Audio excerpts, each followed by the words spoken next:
Okay, with the creative team of The Destruction of Jane, we have Drue with us and Paul. A short film. It's a kind of a over the top comedy. I guess that's how I would describe it from the LGBTQ plus film festival. Obviously, a play on Tarzan and Jane. Guys, curious about so Drue, so Paul, sorry, Paul, you wrote the screenplay. Do you remember where you kind of came up with the idea for it? I'm assuming you wanted to write something that you wanted to be in. One would assume.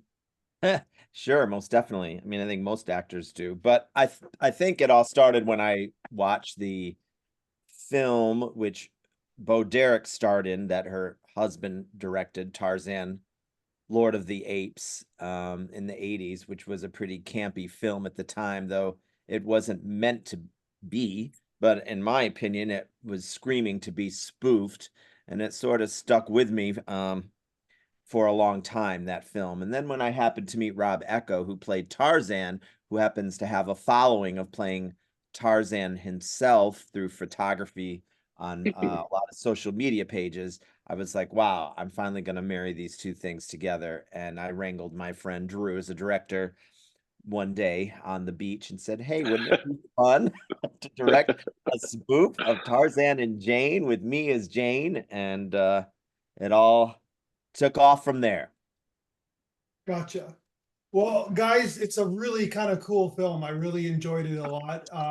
So tell me about like how do you guys know each other? Go ahead, Drew. Well, well, we met sort of at the end of the 90s. Paul and I are both tremendous fans of the Rocky Horror Picture Show.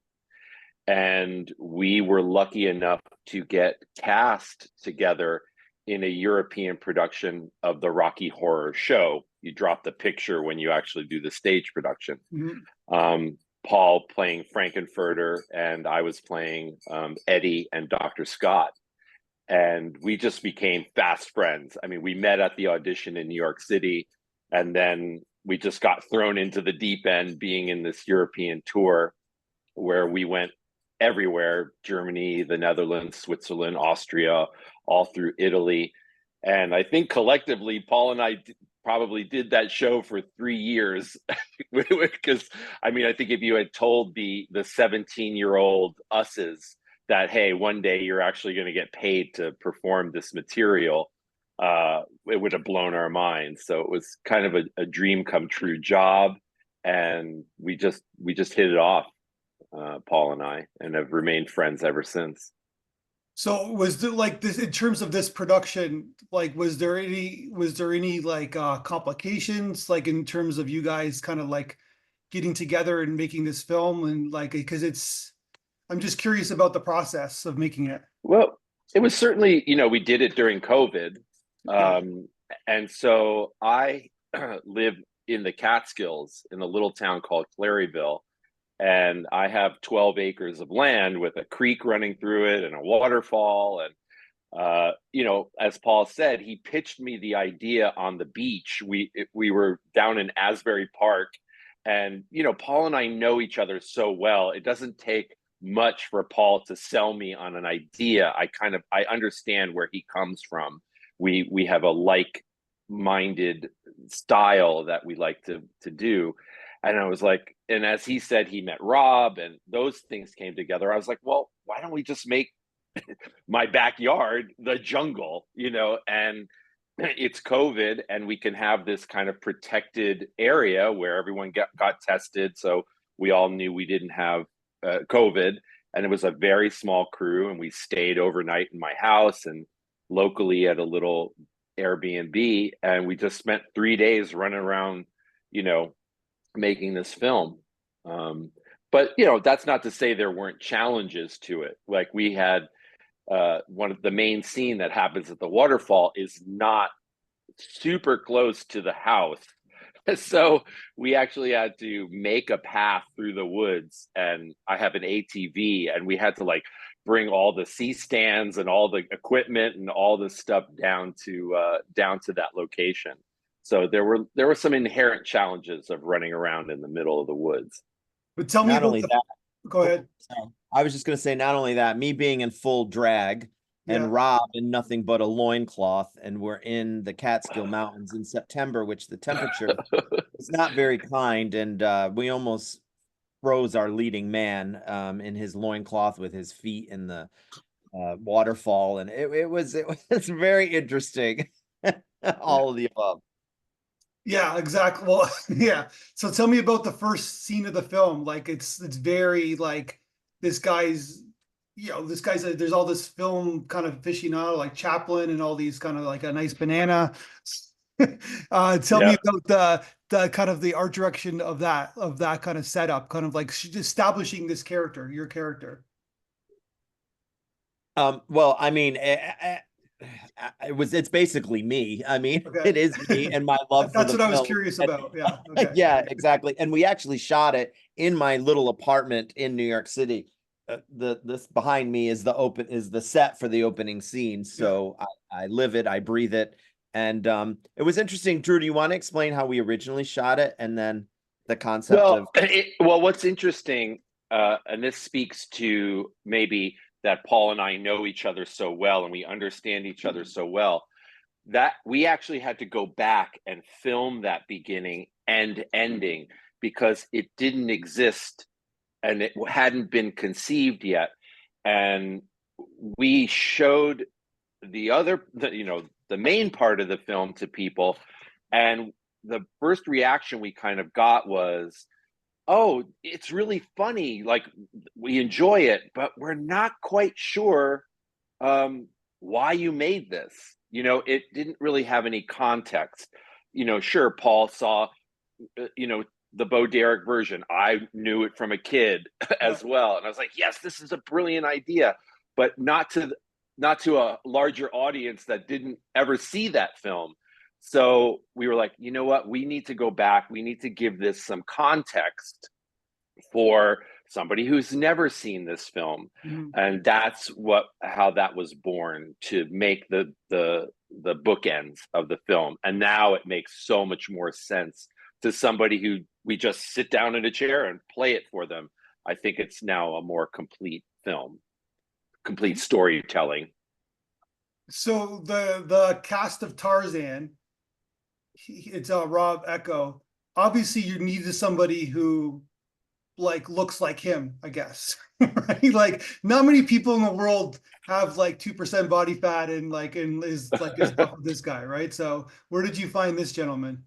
Well, here's the thing about Rob, which is interesting, is a few years back, before I had even met Rob, Rob had met a photographer who was very interested in sort of photographing Tarzan in the concrete jungle, so to speak. So there were photographs that went viral of Rob in various locations throughout New York City as Tarzan in his loincloth, like riding the subway or in the fountain in Okay. Central Park. And these photos went viral. You can look them up and you'll see them. And it was interesting because when I had met Rob and he told me about this story, it just came flooding back to me, the love for that Bo Derek film, and I thought, wow, this is something that I would love to really put the two of us together and see what we can come up with. So that's how Rob became Tarzan, because he already had it in his wheelhouse.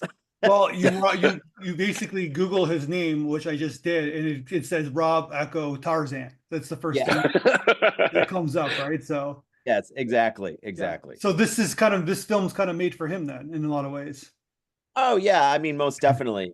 I mean, and I have such a camp sensibility and a love for John Waters films, and Mhm. theatrically here in New York, the production companies that existed in the 80s, which starred Charles Busch and Charles Ludlam and Everett Quinton. This sort of a camp storytelling is very Mhm. much something that I love and thrive on. So it was pretty easy for me to put all of this together. And luckily, Drew took the crazy journey with me and helped me create Well, I the had destruction of Jane. John Waters in my notes. I was going to ask you about the inspiration. He's still alive and going strong. That guy. I saw some on Bill Maher a couple weeks ago. John Yeah, Waters, exactly. yeah. He's great. He's been touring actually, Yeah. telling stories about his life and working with Divine and that sort of thing. So yeah, I was a huge John Waters fan. All those films, Female Trouble, Polyester. I mean, yeah, I could quote those films for Yeah. you. I I love mean, it's a little Easter egg. Paul actually does have a Divine shirt on in the film in his apartment. Sort of, yeah. Gotcha. My homage. So I love the kind of the courtship, the kind of classic kind of silent film, black and white kind of courtship moment where you kind of change the tone a little bit. And, Go ahead. oh, and it's interesting how that was kind of born in a pivot moment in production, because we were running out of light. Like we were like, we still haven't filmed this scene, and Paul had very much imagined this kind of coming on and going off, but we had no more light, natural light. So Eric Paulson, our brilliant DP, he was like, well, let's just light it as if it's stage lights. So we had like a generator out there, and we were able to kind of throw light as if it was little stage lights. I was like, oh my God, this is perfect now. So almost that style of that section was born out of the fact that we were running out of light. And so in the moment, we just kind of came up with that. But it was also interesting too, because in my house is a huge Charlie Chaplin poster because I'm a huge fan of him.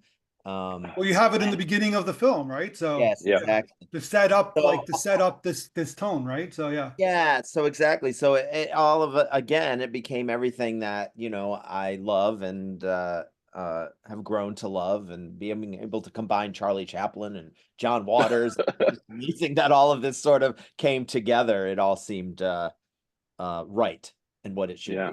be in the end. Were you guys scared when you were in editing room? Were you like not scared, but like nervous that you're able to pull that off because you're kind of setting a certain kind of like over the top kind of like comedy, and then you kind of shift gears with kind of like the tribute to kind of classics films, and let's assume that I anybody under 30 doesn't know what the hell that is. I don't think so. I think, like I said, I know Paul so well. I know his love for Charlie Chaplin. Yeah. Paul had already inherently written that scene as a kind of silent film type section, right? And so in that moment of like, oh, well, let's light it as if it's footlights and things of that nature, I was like, no, I think we have all the ingredients to pull this off. And I'm certainly one for trusting your audience. Oftentimes I think that's a real mistake when you don't trust that the thing that you envision will be understood by an audience, right? And then you end up over explaining it and overdoing it. I thought we can pull this off. Yeah.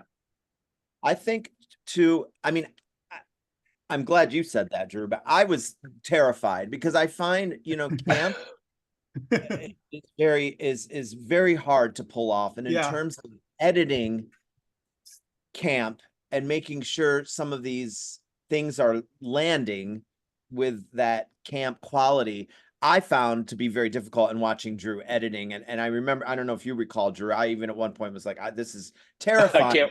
I can't watch this. I can't watch this. I feel like, are we cutting it right? Is the timing right? And it's interesting. I mean, I don't know. I would Paul, love to... I think it's something from our Rocky Horror days, right? And I think, one of the things that I always felt, especially about the Rocky Horror Picture Show and camp, right? It would be said that is a campy film.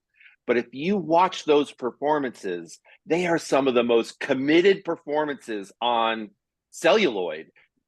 Tim Curry is not giving a camp performance. None of them are. And oftentimes, I've been disappointed. Like I've gone to see the Rocky Horror Picture Show or the Rocky Horror Show done on stage, and everyone thinks this is a funny thing. Let's like wink, wink, nudge, nudge it. It's just silly material. And you're like, no, this film speaks to people on a deep level, right? It's not just this frivolous thing, or still wouldn't be going today, Yeah. So I know that Paul inherently understands that as a performer, and that is giving. Paul understands how to perform camp, because it has to be committed, And right? based in reality too. Based in It's got to reality, be grounded.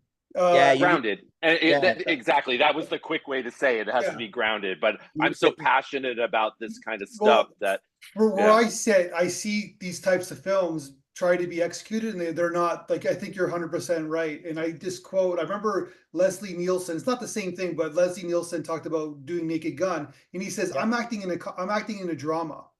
I'm doing a dramatic role, and then the direction and the scenery makes it a comedy, right? So yeah, exactly. And I had to be very aware of that as playing Jane as well. I was having PTSD listening to Drue talk about it as he was directing me, because a lot of times it is easy to go bigger and broader, and especially when you're doing it on film, you really have to take it down a lot in terms of acting. And just watching Divine in one of the John Waters films, you see how understated he played things. I mean, he was brilliant, and that's where the comedy would emanate from, was 100%. Yeah.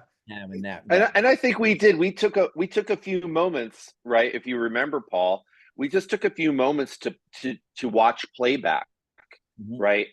On the set, and you made some very quick adjustments. Like, you looked at that and you went, I'm actually going a little too broad, and you just very quickly like pulled it in.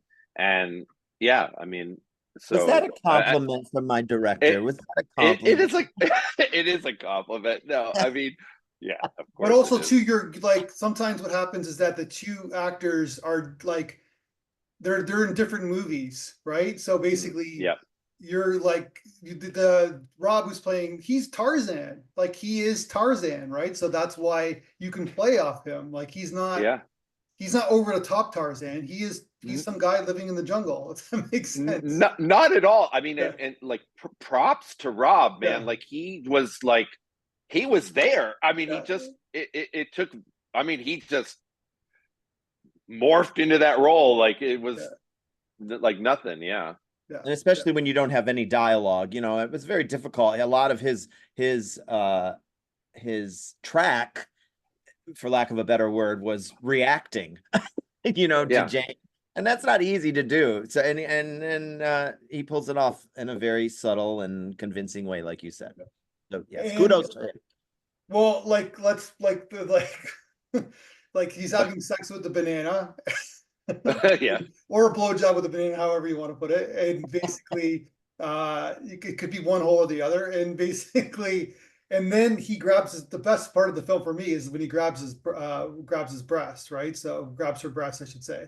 And it's just like really fucking funny, pardon my French. And it's just like, you're right, but they're like, these are serious people, like courting. I know we're beating the dead horse about the tone, but I think you guys nailed it. And it's so hard. Like, trust me, where I said it's so hard to do what you guys did, and you guys pulled it off. It's amazing.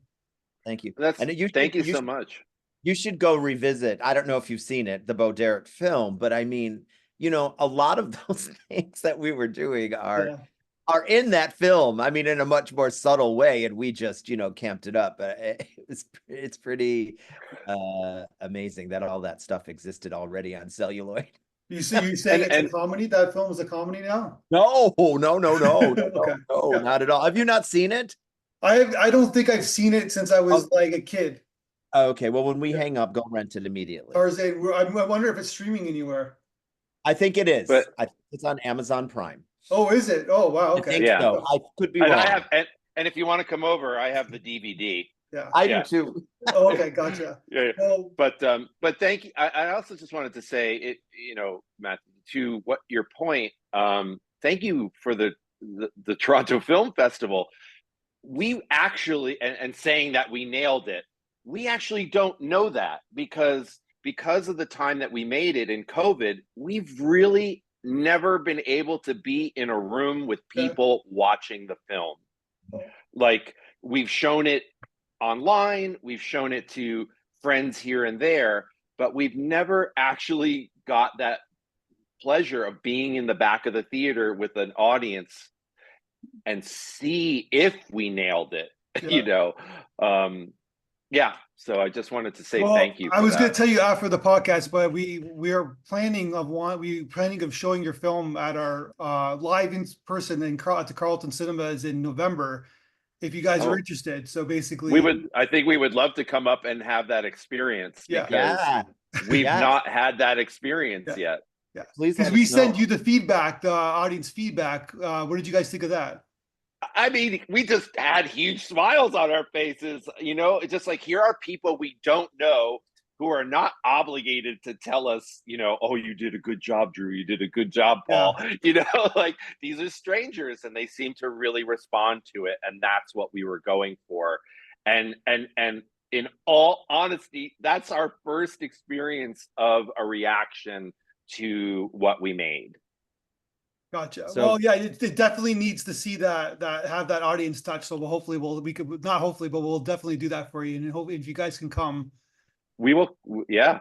but yeah, we'll let send you us the know. details later. I was going to tell you after the podcast, but yeah, it's totally Okay, that's awesome. Wow, Yeah. that's so cool. No, because your film, yeah, you want to see the reaction, right? You want to hear what people are saying. Yeah. No, I mean, I made a film. I made a web series called Upcode, Okay. which is, you can find on YouTube. Same thing. We made it right before COVID. Like, right before COVID, we got into Upcode got into a festival called Dances with Films. Sure, that's a good festival. That's a great festival Yeah. until COVID hits. Yeah. Like, we were like, it's gonna play at the Chinese Man Yeah. Theater and all this stuff. Yeah. And then COVID hits. And here was another thing where I've actually never sat in a room with people to watch it. So yeah, just props to the film festivals that are providing this very, very valuable experience for filmmakers. So are you guys going to collaborate another film together? Never. No. Oh, Never?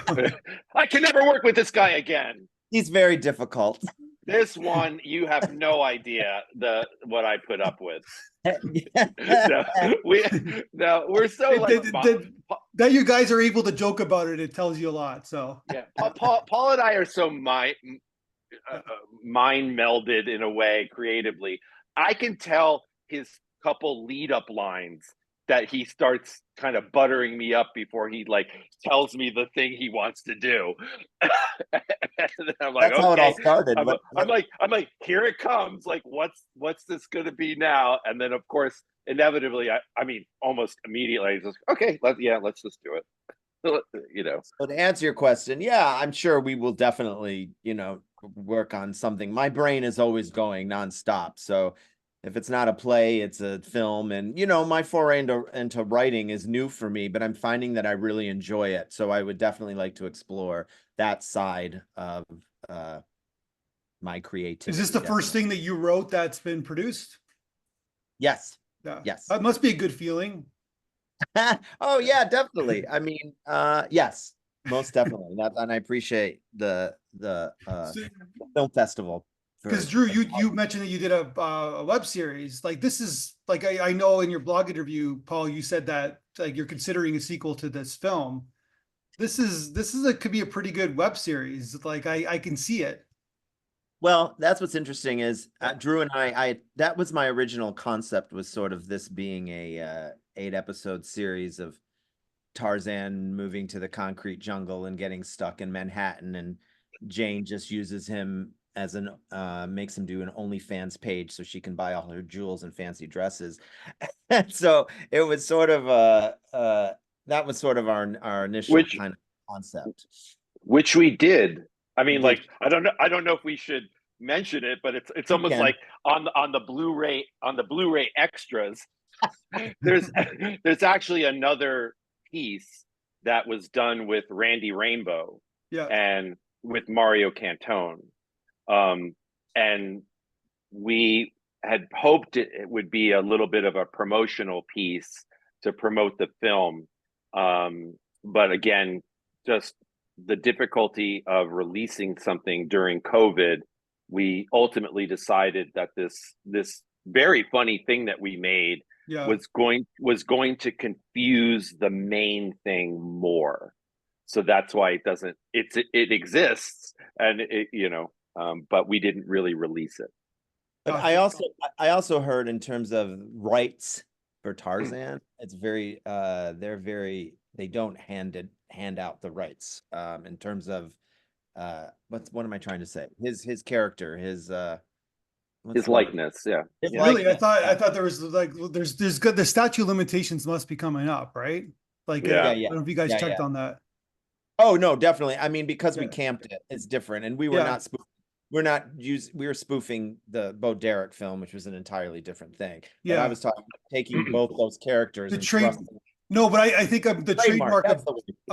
of the trademark of Tarzan. Usually it's like 100 years, right? I don't know when he was invented, and then after Yeah. that Mm, 100 years is up, that you can do whatever you want with the mm. trademark. Yeah. Interesting. Who knows? Well, Maybe we can do something now, right, with Mickey Mouse, because that way that There you one go. version Yeah. of it So yeah.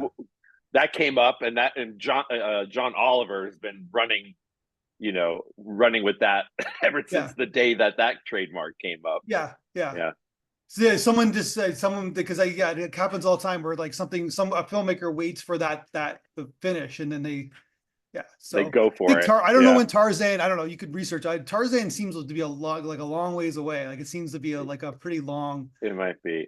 Yeah. Yeah, might be. yeah. We sort of live in a ask for forgiveness and not permission Yeah. creative headspace.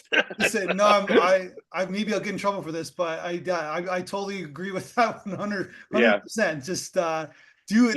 And, Yeah. and here's the thing, like, we're not, and I think from a creative standpoint, right? And I think this is something that is being lost today culturally, is people being able to understand intention, Yeah. right? Our intention behind making this film is not to disparage Tarzan, it's to Oh, celebrate yeah. Tarzan, right? These, in a way, it wasn't intended to disparage the Bo Derek film. Mhm. That had really important implications. I mean, I was like, whoa, Bo Derek. I mean, like, in terms of like a sexual awakening for me, Yeah. yeah. And I think Paul would say the same about Tarzan. Yeah. I mean, like, we're not trying to disparage these things. We're trying to celebrate them. And I think when it comes down to it, a lot of this kind of trademark stuff, it doesn't take that into consideration. What was the intention behind it? Yeah. You're giving a tribute to the product. So Yeah, yeah. yeah. Only love here for sure. It's Well, it's guys, all love. I think it's an amazing film. I loved it a lot. I wish you the best of success for it. And yeah, we'll talk more about the screening. Maybe you guys can come down in November and we can meet in person and go from there. That'd be I'd love amazing. it. But I'd love it. people watching this on video, Drue, your backyard is the set. It is. Right? It's where we filmed it. Yeah. Yeah. I So mean, it's like right. you can keep shooting. Yeah. The opening shot of Paul walking along the creek is right there. Like, that's where we flew the The drone hard up part and is everything. accomplished for the Yeah. more episodes because you got the location. So Exactly. yeah. Exactly. So. So get writing, Paul. Yes, Yeah. yes, definitely. All right, guys. Well, thank you very much for your time. Great film, and we'll talk again soon. Thanks What again. a pleasure. It was a pleasure.